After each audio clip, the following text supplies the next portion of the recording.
안녕하세요. 옛이야기입니다. 옛 이야기의 사연을 여러분들에게 읽어드릴 DJ 유진입니다. 구독과 좋아요는 채널 운영에 큰 힘이 됩니다. 꼭 부탁드리며 저는 여러분들의 댓글도 모두 읽고 있으니 댓글도 많은 참여 부탁드립니다. 그럼 오늘의 사연 바로 시작할게요. 전 인생이 잘 풀린 편입니다. 부모님 모두 공무원이시고 남들보다는 유복한 환경에서 태어나서 큰 어려움 없이 잘 자랐죠. 타고난 머리도 있고 센스도 있어서 성적도 나쁘지 않았어요. 서울권의 좋은 4년제 대학을 나왔고 얼마 후 저는 공기업에 취업했죠. 일이 좋고 사람들과 어울리는 것도 좋아했던 저였기에 정신을 차리고 보니 어느덧 결혼할 나이가 되었습니다. 조급한 건 아니었죠. 솔직히 결혼에는 관심이 별로 없었어요. 애초에 우리나라 결혼제도 자체가 싫었죠. 외국은 결혼을 하면 하나의 가정으로 보는데 우리나라는 결혼 자체가 한 가족과 또 다른 가족의 결합, 그런 느낌이잖아요.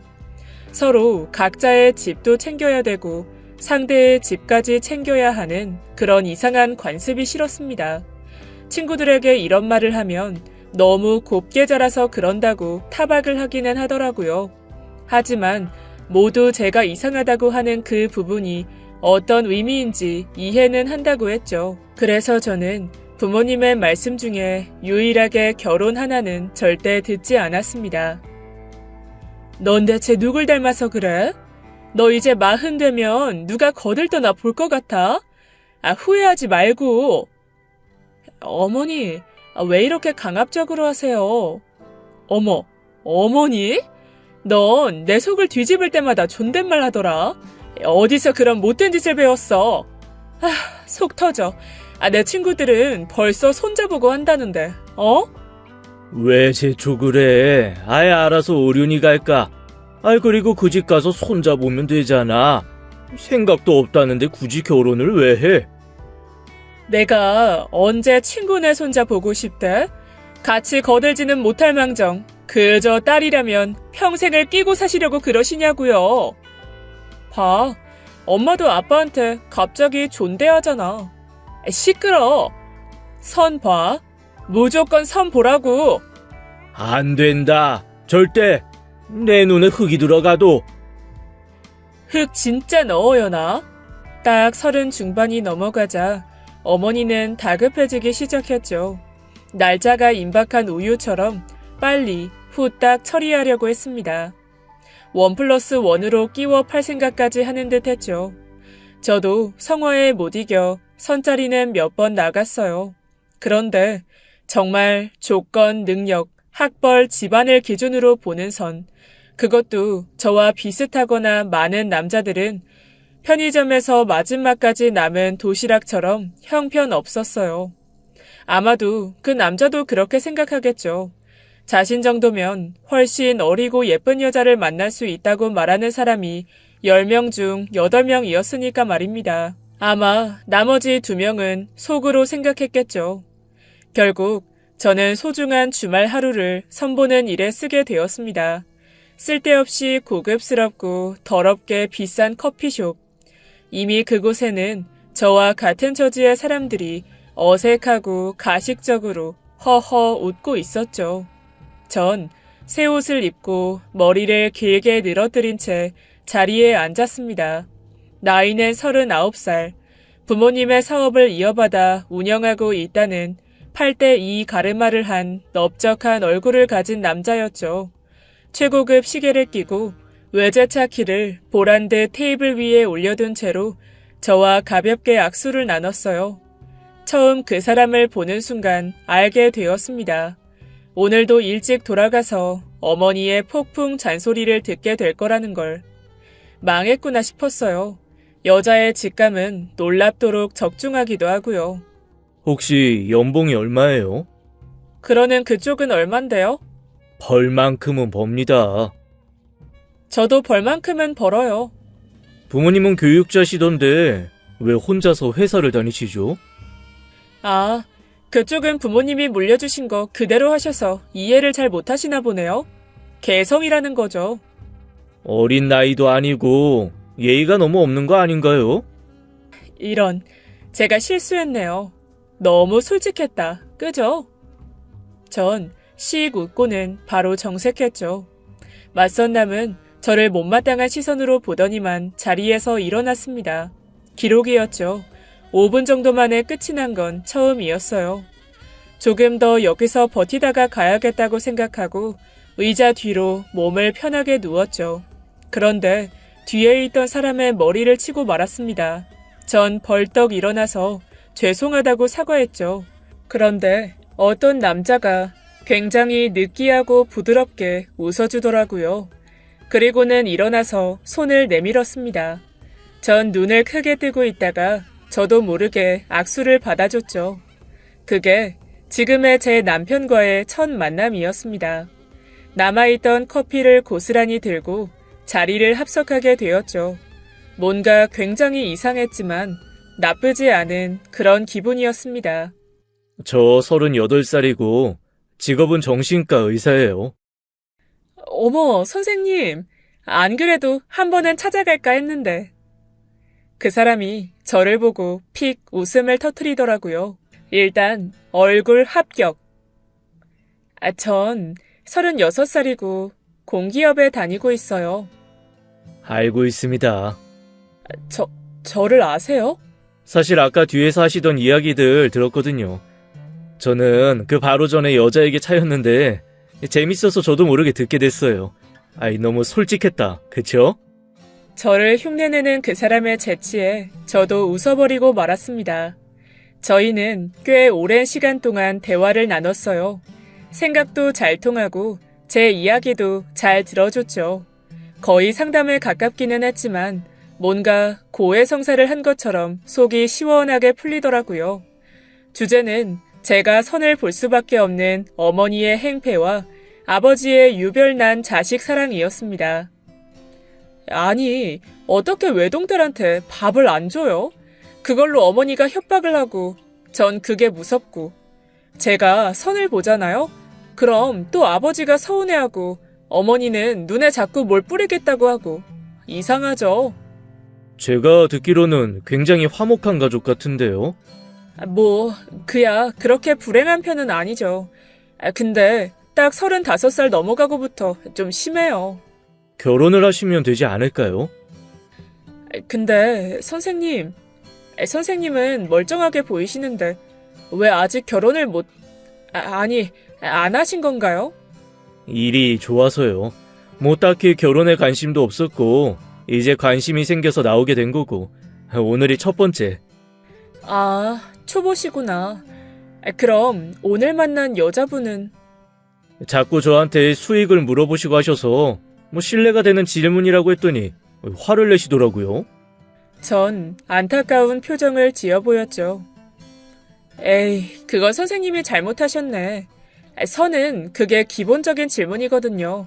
어떨 때는 이름보다 먼저 물어봐요. 그 사람은 고개를 끄덕이면서 제 말을 경청했습니다. 앞으로 제가 꿀팁? 이런 거 좀 가르쳐 드릴게요. 또 나와야 하나요? 에이, 그럼 돈 내고 아깝게 안 나오시려고요? 저 그쪽이 좋은데 만나볼 수 없나요? 저요? 제가 마음에 드신다고요? 당장 사귀자 뭐 이런 거 아니고 몇 번 밥 먹고 술 먹고 싫으세요? 또 원하시면 상담도 해드리고요. 전 좋다는 의미로 고개를 열정적으로 끄덕였죠. 그리고 시간이 어떻게 가는 줄도 모르게 식사를 가볍게 했습니다. 제가 마음에 든다는 그 말 때문에 온 몸이 경직이 되었는지 로봇처럼 움직이기는 했지만 제가 이상하다고 좋아하더라고요.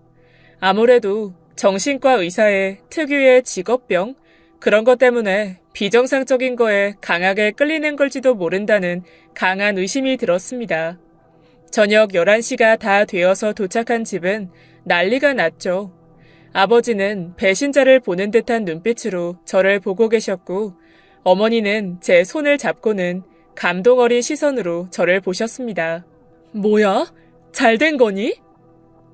아니, 어찌나 예의가 없던지 5분 만에. 어머니는 제 등을 때리고 아이고 아이고 하며 잔소리를 장전하고 계셨죠. 괜찮아. 결혼은 첫눈에 확 알게 되는 거다. 서두르지 말고 천천히 만나고 알아가고. 그렇게 하면 얘 늙어서도 우리가 돌봐야 돼. 40, 50 먹어서 내 손으로 밥 해 먹일까요? 싫다는 애를 그럼 강제로 결혼을 시켜? 몰라. 나 다음부터는 토요일, 일요일 둘 다 선보게 만들 거야. 어머니는 저를 섬뜩한 눈빛으로 노려보셨습니다. 그럼 너 이 시간까지 뭐 하다가 들어왔어? 그게 사실은 다른 남자를 만나긴 했는데 전 이야기를 아주 상세하게 눈에 생생하게 보일 정도로 표현해줬죠. 어떻게 만나게 됐고 직업은 뭐고 성격은 어떻고 제 기억력의 놀라움을 새삼 느끼면서 대화 하나도 빠뜨리지 않고 그대로 전달했습니다. 어머니는 듣다가 박수를 치고 아버지는 눈물을 훔치고. 근데 그 사람 사기꾼 그런 거 아니야? 정보도 없고 뭔가 찜찜하단 말이지. 애초에 그렇게 멀쩡하고 괜찮은 사람이 너를 마음에 든다고 했다는 것부터가. 엄마, 내 엄마 맞아? 고슴도치도 자기 자식은 예쁘대. 고슴도치 실제로 보면 진짜 귀엽게 생겼어. 네 친엄마니까 솔직하게 말해주는 거지. 오늘의 선생님 만나서 상담 제대로 받았으니까 참는다. 상담도 해줘? 뭘 상담했는데? 전 대답 대신 고개를 푹 숙이고 있는 아빠를 향해 눈짓으로 말했죠. 그래서 선생님이 뭐라고 하던데? 병명은 안 물어봤는데 그래도 집안은 화목하다고. 어머, 그 양반 용하네. 나도 한번 갈까? 점쟁인 줄 알아? 복채 쥐어주고 나오려고? 제발 참아. 내가 친해지면 다 공짜로 봐달라고 할게. 어머니와 저는 교활한 미소를 흩날렸습니다.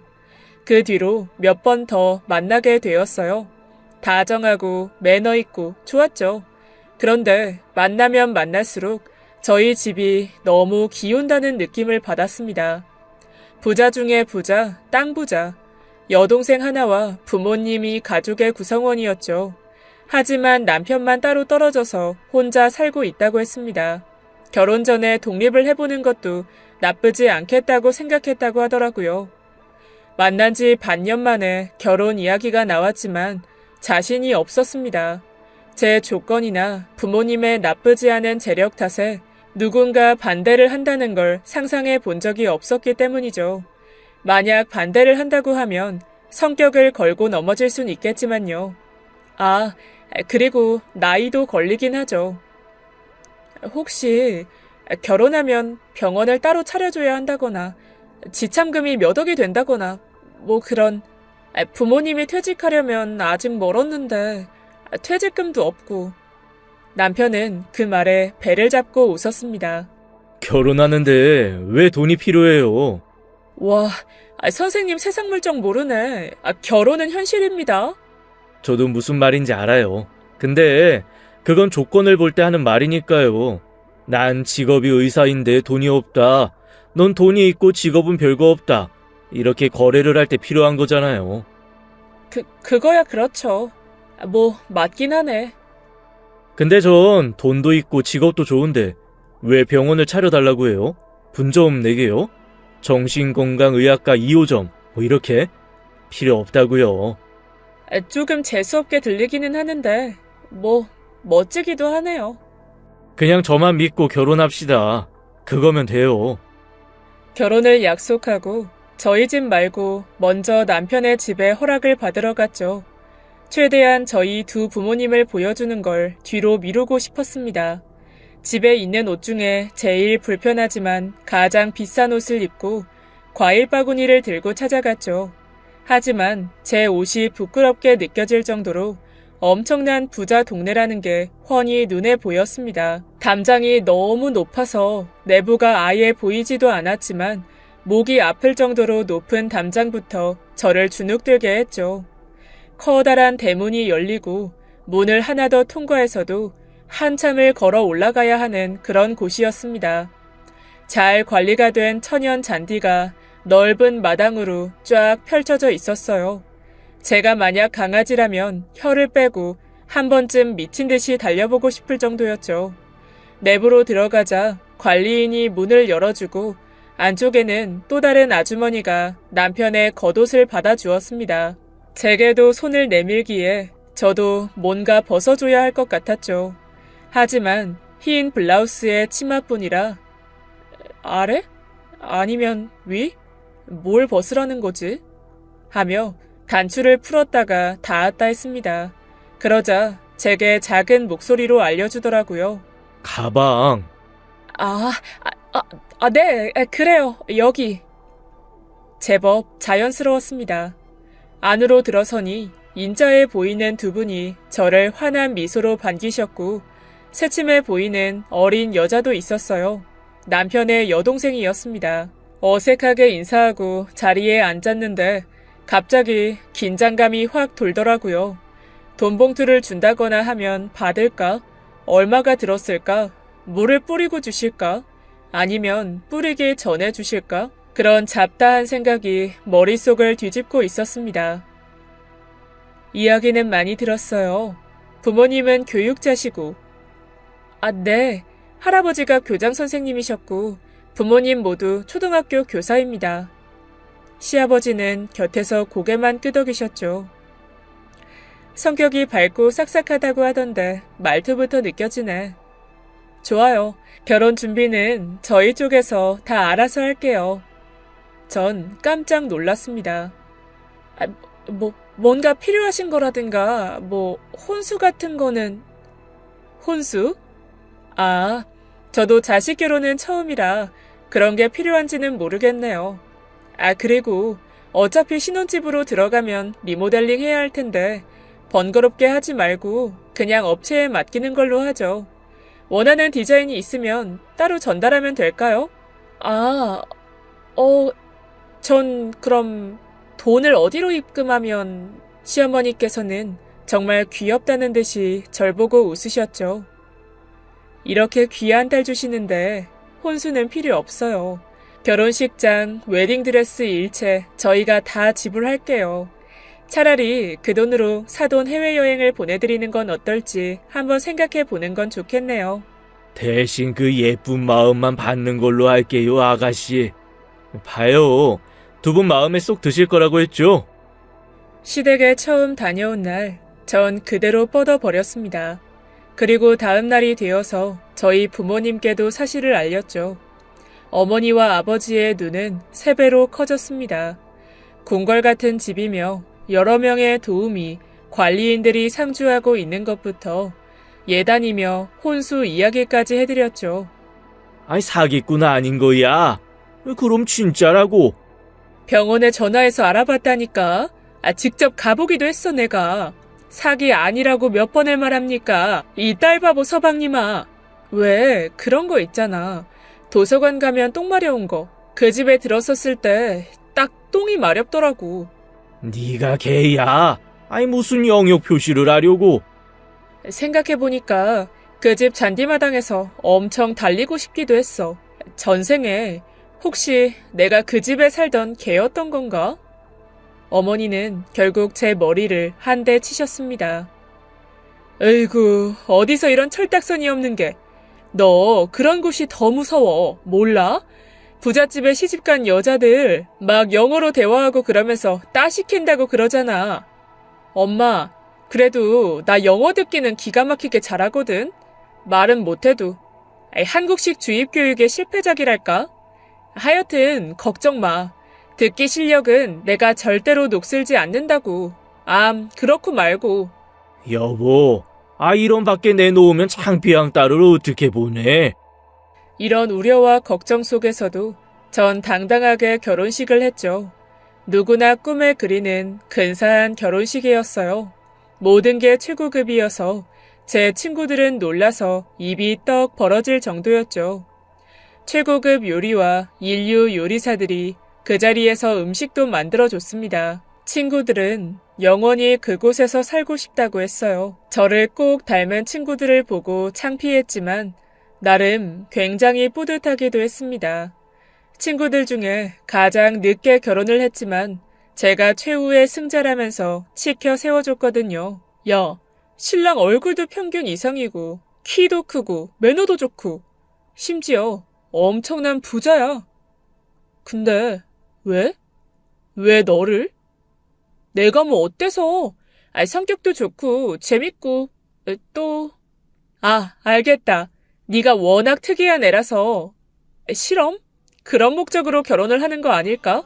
왜 정신의학과에서 특수한 환경에서 비교 분석 같은 거 하잖아. 야, 우리 엄마 같은 말 하지 마라. 두 번째 듣는 거야. 역시 어머니께서 예리하고 날카로우셔. 대단해. 저 역시도 뭔가 앞뒤가 맞지 않는다고 생각하기는 했어요. 항상 물음표가 꼬리에 붙어 따라왔죠. 내가 과연 저 집의 며느리가 될 수 있을까? 그런 생각이 드는 이유 중 하나가 저를 마음에 들지 않는다는 눈빛으로 보는 시누이 탓이 가장 컸습니다. 그건 제가 처음 인사를 드리던 날부터 상견례 그리고 결혼식에서도 변하지 않았죠. 뭔가 불길한 예감이 들었습니다. 하지만 이미 정신을 차렸을 때 저는 엄청난 크기의 신혼집으로 들어왔죠. 신혼여행 끝나면 원래 시댁에 인사 그런 거 드리고 뭐 선물도 드리고 그런 거 아니야? 내가 잘못하는 건가? 딱히 신경 안 써도 돼. 애써서 좋은 며느리 할 필요 없고 내가 집에 다 말해뒀어. 자기는 그냥 자기 할 일만 해. 아침에 요리... 아우 제발 그러지 말아줘. 아주머니 오실 거야. 집안일은 손끝 하나 하지 말고 전처럼 일하고. 알았지? 지금 내 요리를 거부하는 거야? 아니야, 그게 아니라. 남편은 한숨을 쉬고 웃음을 터뜨렸어요. 맞아, 절대로 거부해. 나 못 먹어. 하긴 나도 못 먹겠던데. 그걸 잘도 먹다니. 난 당신이 미각을 잃을 줄 알았지 뭐야. 너무 완전하게 행복해도 이상한 거 아닙니까? 층간소음도 없고 먼지도 없고 뭔가 너무 이질적으로 커다란 집은 굉장히 불편했습니다. 왜 드라마 같은 데서 보면 여유롭게 부잣집 사모님들이 거실을 누비는 걸 본 적 있으시죠? 살다 보니 제가 그 이유를 알았습니다. 현관에 나가는 것도 너무 멀어. 그래서 지치더라고요. 아마 그래서 다들 슬리퍼를 질질 끌고 고양이 한 마리를 데리고 어슬렁거리면서 걷는 게 확실했죠. 다들 숨이 차서 그런 거였습니다. 너 자꾸 친정에 들락거려도 되는 거니? 남편이 그러라고 했어. 편하게 다니라고. 눈치 없이 가란다고 가. 널 어쩌면 좋니? 시댁에서는 슬슬 너 부르고 그러시지 않니? 아니, 엄마. 우리가 부잣집에 대해서 뭔가 선입견? 이런 걸 가지고 있나 봐. 지극히 개인주의야. 그러다가 너 딱 봐라. 뒤통수 제대로 맞는다. 너희 할머니가 그러셨잖니. 사냥감을 노리는 짐승이 발톱 숨기고 살금살금 걸어와서 확! 그렇게 하더라 말이지. 저희 어머니가 정말 촉이 좋은 걸까요? 집으로 돌아와 보니 시누이가 와 있었습니다. 남편은 아직 들어오지 않았고 안방 침대 위에서 다리를 꼬고 저를 기다렸죠. 분위기를 감지하는 제 보이지 않는 더듬이는 위험 신호를 감지했습니다. 저거 눈 돌았구나 싶었죠. 어머, 아가씨, 전화를 주셨으면 빨리 왔을 텐데. 언니, 진짜 편하게 산다, 그죠? 네, 뭐 그런 편이죠. 일하는 건 힘들지만. 전 어색하게 웃으면서 고개를 끄덕였어요. 인사도 안 오고 시댁 눈치도 안 보고 뭐 이런 횡재인가 싶어서 좋아 죽죠. 네, 뭐 다들 시집 잘 갔다고 말하긴 해요. 언니, 머리가 장식인가? 내가 무슨 뜻으로 말한지 몰라요?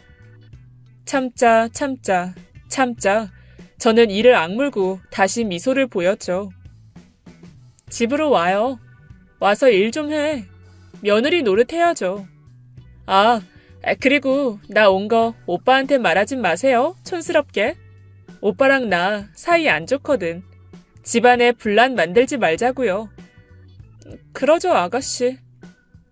대신 집에 오면 오빠 비밀 하나 가르쳐 줄게요. 아주 큰 비밀. 올 것이 왔구나. 너무 기다려서 차라리 다행이다 싶었습니다. 기분이 썩 유쾌하진 않았지만 뭐랄까? 이런 견제가 있어줘야 내가 부잣집 며느리가 됐다라는 게 실감이 나기는 했어요. 남편과 사이가 좋지 않다는 건 느낌으로 알 수 있었어요. 눈빛이나 행동, 그리고 태도에서 확연하게 드러났죠. 흥미롭더라고요. 정신과 의사도 고치지 못한 여동생의 지랄병. 과연 어떤 수준일까 궁금해졌습니다. 물론 하필이면 저를 아내로 얻은 남편은 대체 무슨 죄를 지었을까 또 약간은 궁금했죠. 만화를 좋아하면 주인공 모형을 사서 장식하듯이 정신의학과 의사들은 환자를 좋아해서 곁에 두는 걸까 하는 상상도 했습니다. 너무 갔나? 어쨌든 전 바로 다음날 시댁으로 향했죠. 손질된 잔디밭으로 보면서 뛰고 싶은 충동을 억누르고 말입니다. 여길 왜 왔어요? 아니 잘 오기는 했는데. 저를 본 시어머니는 너무 놀란 표정을 지으셨죠. 엄마, 내가 불렀어. 왜? 언니 보고 싶어서 불렀는데. 시어머니는 뒤로 돌아 아주 작게 말했습니다. 너 정말 왜 그래? 왜? 내가 뭘? 엄마는 왜 무조건 오빠 편이야? 세연이도 알 건 알아야지. 솔직히 어이없잖아. 예전에 엄마라면 허락했겠어? 거지 같은 게. 귀를 의심했죠. 그런데 그와 동시에 시어머니가 아가씨의 뺨을 때렸습니다. 대체 언제까지 이럴 거야? 몇 명을 죽이려고? 갑자기 스릴러? 전 돌아가는 상황을 열심히 눈에 담았죠. 미안해요. 다음에 와요. 알겠죠? 꼭 제 아들이랑 같이 와요. 이해하죠? 전 떠밀리듯이 현관으로 향했습니다. 그리고 인사를 하려고 돌아섰어요. 시누이가 씩씩거리며 저를 향해 오더라고요. 전 혹시 모를 상황에 대비해서 발차기를 준비했죠. 어릴 때부터 꾸준히 배워서 태권도가 무려 4단. 그런데 제 앞에 뚝 멈춰서서 절 노려보더라고요. 그 비밀, 오빠가 날 죽이려고 했다는 거거든요. 오빠 살인마 사이코패스야. 그거 알아요? 놔! 시어머니의 손길을 뿌리치며 도로 들어가 버렸습니다. 오해하지 말아요. 그런 일이 있었어. 알았죠? 영화 같은 이야기였죠. 정신의학과 의사가 광기의 살인마. 전 순간 조금 소름이 끼치긴 했습니다. 원래 소시오패스는 10명 중에 2명이나 존재한다고 하잖아요. 그리고 상대적으로 굉장히 머리가 좋아서 좋은 직업을 가지고 있는 경우도 많죠. 근데 사이코패스는 정상인인 척하는 게 굉장히 힘들다고 하던데 어떻게 의사가 된 걸까 하고 생각해 봤습니다. 오래 고민하기에는 머리가 아파서 바로 당일날 남편에게 물어봤어요. 살인을 저지른 적이 있냐고. 태권도 4단의 용기랄까? 맞아. 동생 죽이려고 했어. 아, 그렇구나. 놀라거나 분노하거나 안 그래? 나도 아까 안방에서 나한테 뭐라고 할 때 살의를 느꼈거든. 그리고 진짜 죽이려고 했으면 시어머니가 그런 표정으로는 나한테 말 안 했겠지. 비밀을 알게 된 날 잔디밭으로. 남편이 쓴 웃음을 지었죠. 진짜로 목을 졸랐어. 말하려고 했는데 미안해. 이런 일이 또 벌어질 줄은 몰랐어. 꽤 오래전에 결혼할 사람이 있었어. 부모님은 반대하셨고 동생은 그 사람 많이 괴롭혔지. 굉장히 심할 정도로. 남편이 들려준 이야기는 충격적이었습니다. 저와는 크게 다른 조건도 아니었다고 해요. 꽤 큰 회사의 디자인 팀원이었고 집안도 나쁘지 않았답니다. 오랜 연애 끝에 집에 소개를 시켜드렸는데 부모님의 반대에도 결혼을 진행했다고 했죠. 그런데 그 진행 과정 중에 남편의 시누이와 마찰이 생겼고 그 여자가 자살 시도까지 했답니다. 부모님 앞에서 결혼시켜달라고 내 목에 칼을 댔어. 그 장면에 부모님 두 분 쓰러지셨고, 그런데 동생은 자살하려는 척 쇼를 한 거라고 이죽거렸지. 그래서 내가 목을 졸랐어. 그러면 안 되는 거 아는데. 끝내 허락을 받아냈지만 여자친구가 자신을 떠났다고 했죠. 혼자서도 잘 살아온 사람이었기에 그 결심은 당연했습니다. 이에 남편은 그 사이 아무도 만나지 않았다고 했죠. 그리고 저를 그 선자리에서 만나게 된 거였습니다. 이전 여자친구는 조용하고 여린 사람이었지만 전 어이가 없을 정도로 당당해서 좋았다고 하더라고요. 뭐든 다 이겨낼 수 있는 단단한 사람이라고 생각해서 첫눈에 반했답니다. 솔직히 그런 부분은 맞긴 하죠. 동생이 많이 상처를 받은 모양이네. 뭐 잘못을 하기는 했지만 그때 스스로도 많이 놀란 거 아닐까? 놀라면 헛소리도 하고. 자기는 어떨 때는 나보다 더 의사 같아. 나도 알아. 근데 자꾸 외면하게 되더라. 당신마저 잘못될까봐. 그것도 불안하고. 정신건강도 중요하지만 일단 병원에 가는 그 결정도 몹시 중요하지 않을까? 그야 의지가 있으면 좋으니까. 그래, 보통은 다 그렇지. 이게 마음이 아픈 사람이 자기는 겁나 건강하대. 병원을 절대로 안 가. 그래서 주변 사람들이 상처를 입고 가는 거야. 저대로 두면 부모님도 속병 단단히 날 거야. 그럼 무슨 좋은 방법이 있어? 나한테 전적으로 맡겨줘. 어머님, 아버님은 당신이 잘 설득하고, 오케이? 시댁으로 혼자 들어갔습니다. 아내는 이 무거운 도우미 둘과 시누이만 있는 상태였죠. 시누이는 기가 죽은 제 표정을 보더니 기고만장해져서 저를 구박하기 시작했습니다. 이미 출발해버린 폭주 기관차처럼 브레이크가 고장난 트럭처럼 제게 돌진했죠. 아니, 하는 일도 없잖아. 도우미가 밥 해줘, 청소해줘. 아가씨는 이해 못하겠네요. 백수라서. 부모 돈 받아서 펑펑 쓰기만 하는 사람이 사회생활을 알 리가 없죠. 뭐요? 지금 말 다 했어요? 어이가 없네. 실수. 내가 너무 솔직했다. 그죠?